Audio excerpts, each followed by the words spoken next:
Previously on Battlestar Galactica.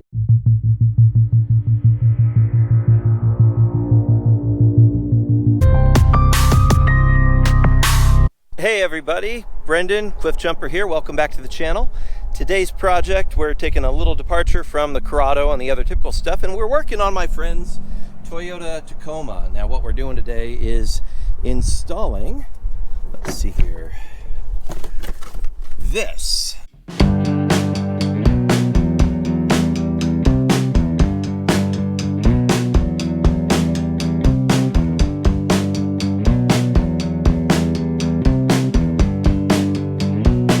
Sony touchscreen CarPlay thing. I actually installed it, the same unit on our Sequoia, and I love it, and it works so great that I recommended it to my friend and my colleague, and so I'm helping him install it today. Now I'm not going to do a complete install video. I'm just going to show you a little bit of the bare bones of what we've done. Now first of all, it came with a reverse camera with some nice lights, so we installed that.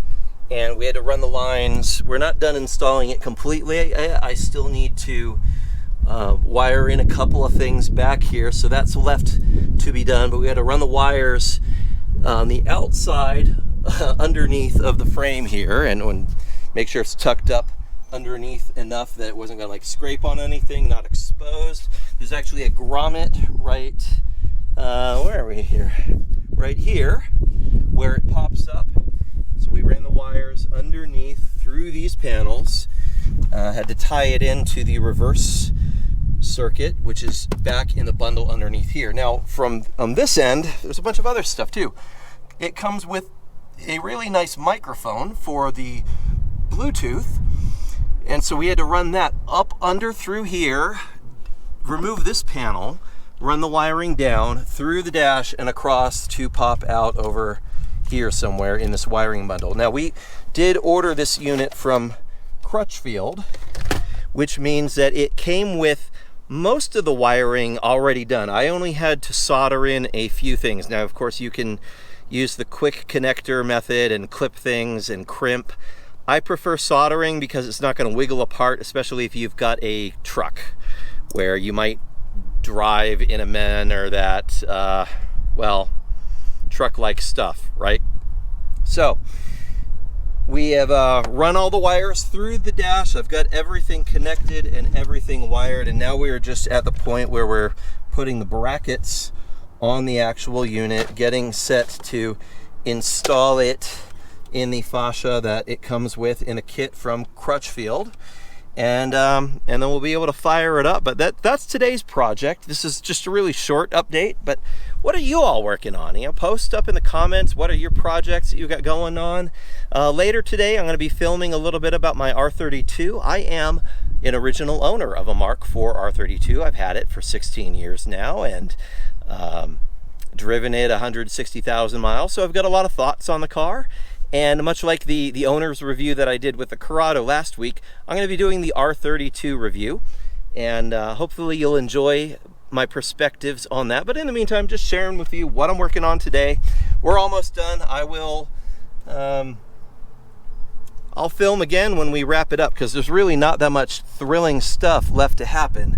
We've got to put these brackets in, tuck this all in place, and then you know, initialize and program the unit. So it's not a whole lot, but as soon as it's up and running, I'll give you a little demonstration of its features. I really like the CarPlay features that it comes with, and one of the other things, again, I'll show you when it's all put together, but I really like that it's got a volume knob. Call me weird, but I don't like those up and down buttons for volume. I love having a physical knob to be able to turn, and this unit has that, and it's from Sony. It sounds great, it's responsive, it does everything we need it to do. 5 minutes later. All right, so here's a moment of truth. Gonna put the key in the ignition and see if we have life with this thing. So, key on, and we have life. It's coming up, great. So let's set the date and the time, and I'm not gonna film going through all this stuff, but we have life. I'll come back in a few minutes when we've got it all set up. Okay, we have success. I'm not gonna play the audio from this because it's, you know, copyrighted music, and it'll it'll flag my video, but everything is functional except for the backup camera. We're not done wiring that in, but I really like the touchscreen display, and I love this volume button, being able to just reach over and have that turn it up quick, turn it down quick, and not be punching up and down on numbers when it comes to playing audio of any type. And Waze, we've just got Apple Maps on here right now, but I highly recommend Waze as a navigation app. It works really well with this particular touchscreen. So anyway, for now, job well done. We're going to continue on with the backup camera. 20 minutes later.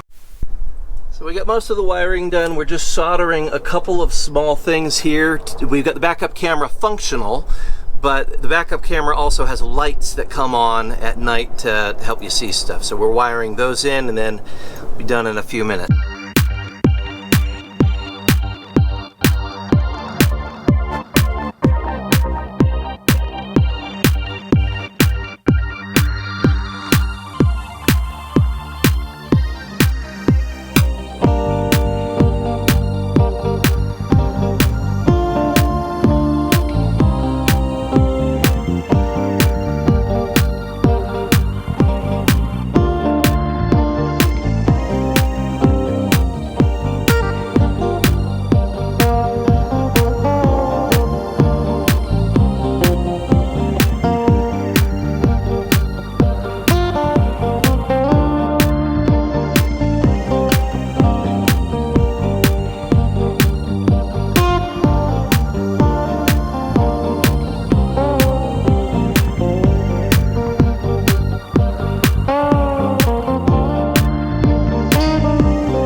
Minutes later. All right, mission successful and job well done. We got the reverse lights, or not reverse lights. We got the backup camera completely wired up so the lights come on. And let's just do a little test here. So we turn on the ignition. Again, I'm not going to turn on any audio source because I don't want to get flagged for copyright or any of that fun stuff on the video. But this is, so it pops up, and then if I put it into reverse, yes, we can see my friend and colleague Dustin and his legs sticking out from under the car as he is just wrapping things up. And so we've got everything functioning. Very happy with our progress today. And I'll just put my little COVID disclaimer. Dustin and I both had COVID about the same time. So we're not in danger of not wearing the masks around each other. And according to the latest research that just came out this week, apparently if you've had COVID, 95% of people who have COVID and gone through it, they are immune for a period of at least 8 months, possibly up to 2 years is what the latest research is saying. So that's great news. Now, there are 5% of people who can get reinfected, and so that's why you do still want to wear your mask and make sure that you're not part of that 5% and you're being safe. But also in the first 45 to 60 days, the risk of reinfection is something like 0.2%. So it's a very low percentage according to the science out there. So it's my little PSA for the day, but we're all done with this. Very happy with the progress. Thanks for tuning in. God bless you. Please make sure you like, subscribe, share. Maybe this would be inspirational to someone. I know I didn't go step by step with the install of this, but the instructions that come from Crutchfield are pretty idiot proof. You just follow them and it goes really smooth. I like this unit a lot. I've got it in my own Toyota. Now my buddy's got it in his. So go get one. You don't have a good stereo, I guess. I don't know. I'll see you later. I'm not affiliated, not sponsored. I just happen to like their stuff. So it's a good head unit, like Crutchfield. They make it very, very simple to do this stuff at home. And there are other videos out there with the step-by-step, but it's really not that crucial. Anyway, see you again soon. Bye-bye. God bless. If you wouldn't mind checking out my Drive Tribe articles that I've written, head on over there. You can search for my name. I've written a few articles about various car experiences. I'd love for people to read my stuff.